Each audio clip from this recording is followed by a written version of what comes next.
Hooty hoo, all my stock market gamblers. Welcome today. I'm Tall Mike. So glad you're here. What do we got going on in the markets? Well, we're having big wild swings, right? We had the big downdraft and then we had this vicious rally back up, right? It's like we haven't done anything. You went to sleep, wake up, we had down, up, back in the same place, right?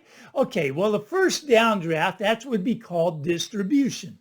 Long run up, and then you got distribution. Distribution is people like Warren Buffett. They're selling into the rally, right? They're raising cash. He's almost got $300 billion in cash. Now we got the buy the dip crowd came in, pushed it right back up, right? Okay, you're going to get another wave of distribution. Now, will the S&P get to a new high first?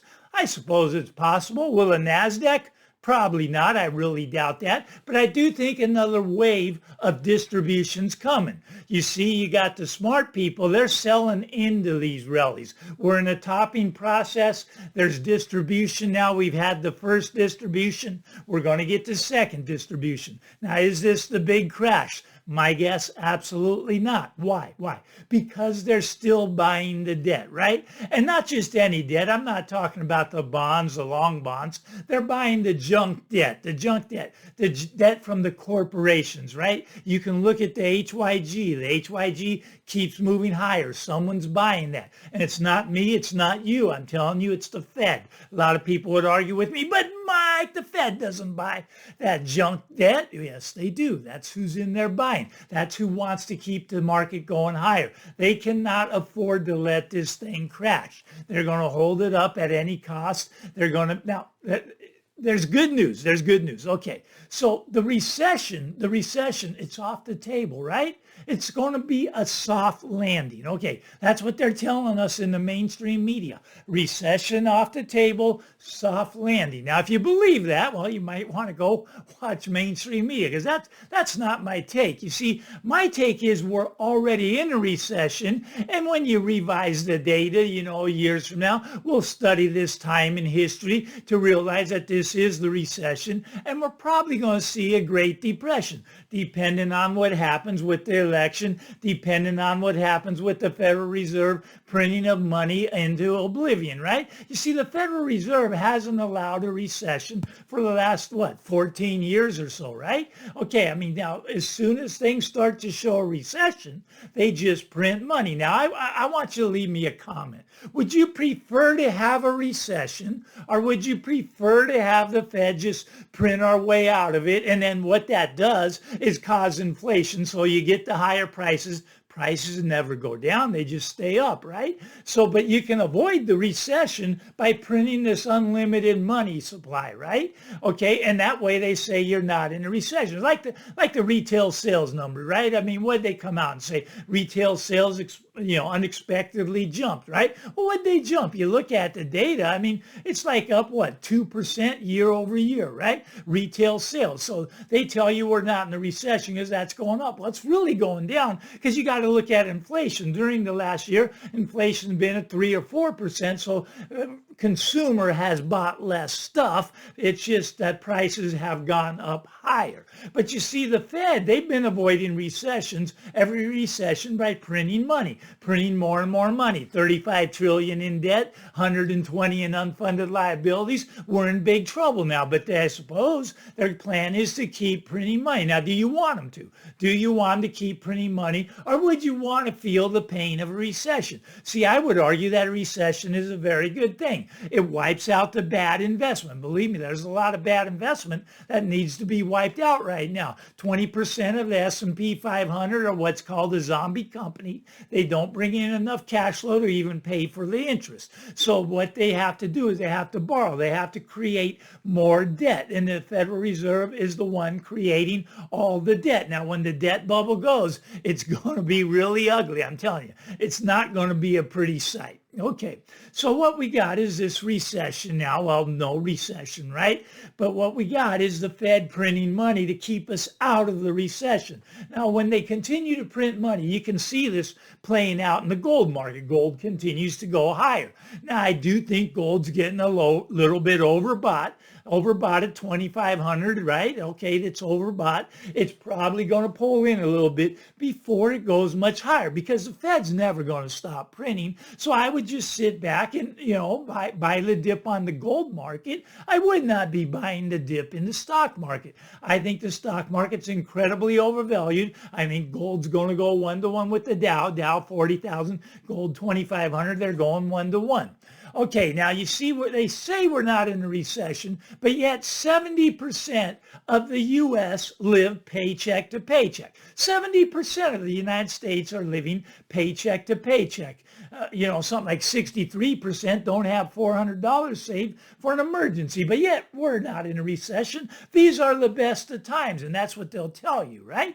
Now, if you're 35 or under, my guess is you don't own a house. Now, maybe you do, but the average age of a first-time buyer has pushed up to 35 years old. Under 35, you really have no way to buy a house, right? Because houses have become so expensive with this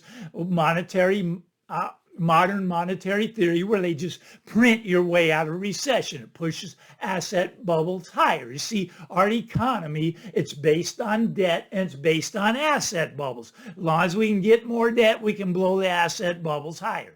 That's what our economy is based on. If you want to continue this way, well, let's keep doing exactly what we're doing, because the Fed will help us along and they will make houses. Well, they'll make them, this is fascinating. This is fascinating. Okay, I was reading this article. Okay, so the average household net worth has reached $1 million. $1 million. The average household in the United States, their net worth is now over $1 million. I think that's going to soon become $1 billion. I think we'll all be millionaires. We won't be able to afford to buy anything because everything will be so expensive, but we'll be millionaires. But now, it's just a number, but the average household net worth is over $1 million. We're all millionaires in the U.S. if we have a household, right? Now, when I was a kid, a millionaire actually meant something. It doesn't mean anything anymore, but this number is going to continue to go higher and higher. You see, this is the problem. They have $1 million net worth on paper, on those digital numbers, right? How much real money does the average household have? I'll tell you, it's probably close to zero. 1 out of every 200 people own any gold or silver, right? Oh, that's real money. Gold and silver, 1 out of every 200 people own some. So it's not really overbought from that standpoint. It's overbought because it's gone up so much. What are we up 20, 30% for the year, well outperforming the stock market, right? Good stock market's not really going up. Gold's not really going up. The only thing that's going down is the dollar, right? The dollar, you're losing purchasing power. It has to push everything up higher. This is how we get out of the recession. We print the money. Right now, it's fascinating in my area. Well, let's talk about this a little bit. The houses have started to drop, right? Okay, things have changed in the real estate business. I'm actually getting calls from agents that have listings out there and they're going, Mike, my listing's not selling. Yours sold. I go, that was a month ago, 2 months ago, 3 months ago. Things aren't selling now. They're just sitting there and they're less than the one I was selling. So they can't figure out what I did to get it sold. Well, I didn't do anything. The realtor doesn't do anything. You all know that the realtor's worthless, right? Well, now the realtor's out of the equation. Let's see how the real estate market does, right? It's coming in. And it's dropping in the areas where it went up the most. Those areas it's dropping the most, right? In the pandemic, certain areas went up a lot. My area would be one of them for sure, and it's coming down a lot. Okay, San Jose, California. This is amazing. The average home price, I think, is around $2 million. $2 million. Now, that's fascinating to me. But do you know how much the average income is to qualify to buy a house that you have to make? You have to make $587,000.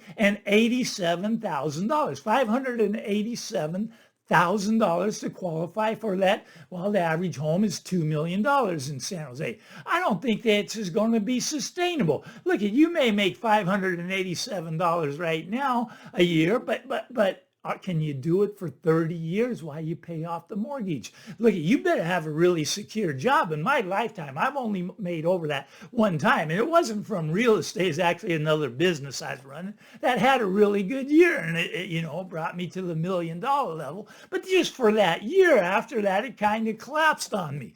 But that's just what I'm saying. You may be making that now, but you better be making that for 30 years if you want to afford to buy the house. My point is, this is not acceptable. acceptable. But don't worry. Don't worry. We got more good news. Man, the good news is just flowing. You know that. What, the Democratic National Convention, right? Okay, well, Kamala came out with her business plan, right? She's going to give everybody 25 grand to go buy a house. That's going to make houses come down, isn't it? That's what she thinks because she doesn't have a brain in her head. Look, if by chance she does get elected, you better be buying gold. I'd be buying it now just in case she does. You better be stocking up on food. You're going to see major food shortages. You're going to see those shortages for many reasons. Now, here's the real reason. Okay, she's going to get all those grocery stores that have been gouging you on those food prices. She's going to tell them they can't sell above a certain price. She's going to put price controls on food. Good luck with that. You're going to have the biggest food shortage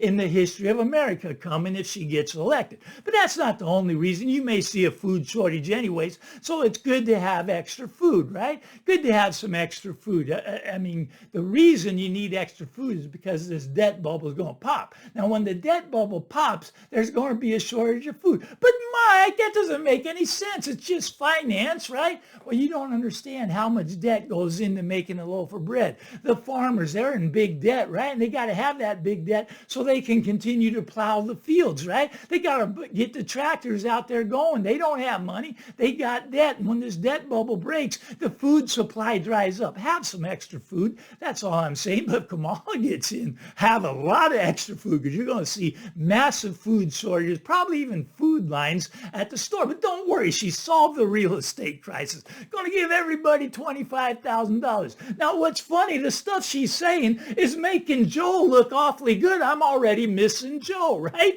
If she gets in, I'm going to miss Joe. You see, she could be doing all this stuff right now, but Joe must be the voice of reason going, no, Kamala, bad idea. No, Kamala, bad idea. No, Kamala, bad idea. So maybe Joe's the bright one out of the two. I don't know. But if she gets in, get a lot of extra food, buy gold, man. Gold will be 5,000, 10,000 ounces she gets in. Now, don't get me wrong. The other guy's going to make gold go up too. They both are going to spend, but she just has some really, really idiotic, stupid ideas that are going to send inflation through the roof. And you got to protect yourself. You just got to protect yourself. You got to get back to real money. Look, there's no way that the government is going to get back to real money. It's just not possible. They aren't trained for that. They can't stop spending. They have to spend. And the only way they can spend is to have this fake currency money. It's already at zero, in my opinion. I mean, the dollar's gone, right? So get some real money. Get into the coin of the realm. Get into dimes, the quarters, the half dollars, the dollars. Stack them up. Now, people always ask me, Mike, how much silver should I have? How much gold should I have? Look, it's real money. It's money. How much money should you have? I'd say as much as you can, right? You want money. Money's a good thing. You want to have as much as you can. Now, the dollar's going away. We all know that. I mean, we can prove that. It's lost 99% of its purchasing power versus gold from 100 years ago. Now, they're going to shock you. They're going to shock you. It's not going to take another 100 years to get rid of the last 1%. No, they're going to do that in 5 or 10 years. And that way the dollar goes to zero, right? So if you have real money, you're going to be on the winning side of this thing. You're going to come out, well, you're going to protect yourself, but you're actually going to thrive if you have enough real money because that's what people are going to be trading with. That's how you're going to get some food. But Mike, you can't eat gold and silver. Everybody knows you can't eat gold and silver. Look, you cannot, but you can go to a farmer. I know several farmers in the valley area that come and sell their goods here. They say I can go to the front of the line and give them gold and silver for their food anytime I want. I get to the front of the line because that's real money, you know. They'll wait for the other people that have other things to trade, but gold and silver, you'll get right to the front of the line. But just be careful. There's so much going on right now. We got a big election. We're, 2-3 months away. I mean, it could be chaos in the streets, but depending on who gets in, whoever gets in, you want to get some gold. So maybe gold pulls back here. Maybe we can get a dip. Gold really needs to pull back. You know why? So I can get some more. That's why gold is just taking off on me. I'm used to stacking, right? But it's been moving so fast. Now, here's interesting. This is real interesting. So I want wanted to get some yesterday. But Mike, why would you pay $2,500 for an ounce of gold? $2,500, you can't touch it for less than $2,650 right now. But anyways, I called up my coin dealer. This guy's been in business since the 1980s in the valley here. What do you tell me? What do you tell me? You go, Mike, I don't have any gold. Oh, that's fine. I'll take some silver. Mike, you don't get it. I don't have any silver. I'm getting between 50 and 100 calls a day of people wanting to buy gold and silver, and nobody's selling, and I don't have anything left in stock. I'm done. I'm out. We got to, I mean, I'm telling you, look, this thing could go parabolic. Just be careful. Just be careful. You want to have the physical, because those ETFs aren't worth, no, they're just a paper contract, and they aren't worth the paper the contract's written on, right?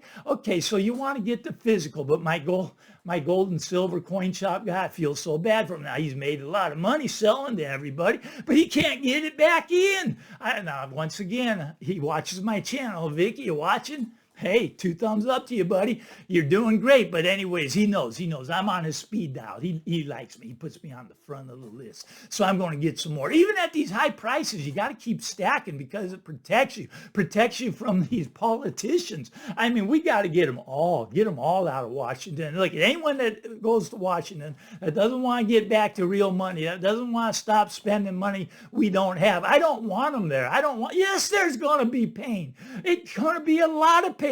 Look, we spent the last 30 years just printing money into oblivion. Yeah, it's going to take some pain to reset the system, but it's going to get reset one way or the other. We can wait for it to all blow up, or we can reset it now. We can get, the BRICS. The BRICS are trying to reset it themselves without us. That'll be fascinating to watch. They're meeting in October. Maybe something happens there. Theirs is back, their unit it's called, back 40% by gold. Okay, maybe we can back ours by 40%. We got 8,000 tons. At least that's what they told us. Somebody probably went in and stole it. I don't know. One of those people, they go in and steal it, right? I don't think we got the tonnage anymore, but anyways, Fort Knox, someone should go audit them. You know who else should be audited? The Federal Reserve. Never been audited, right? They're out there buying this junk debt. Because why? Because nobody cares. Nobody knows what they're buying. Nobody audits them. This is just my take. Once again, your take's probably completely different. If you like this stuff, give me the thumbs up. Why not? Punch that subscribe button. Get out there, everybody.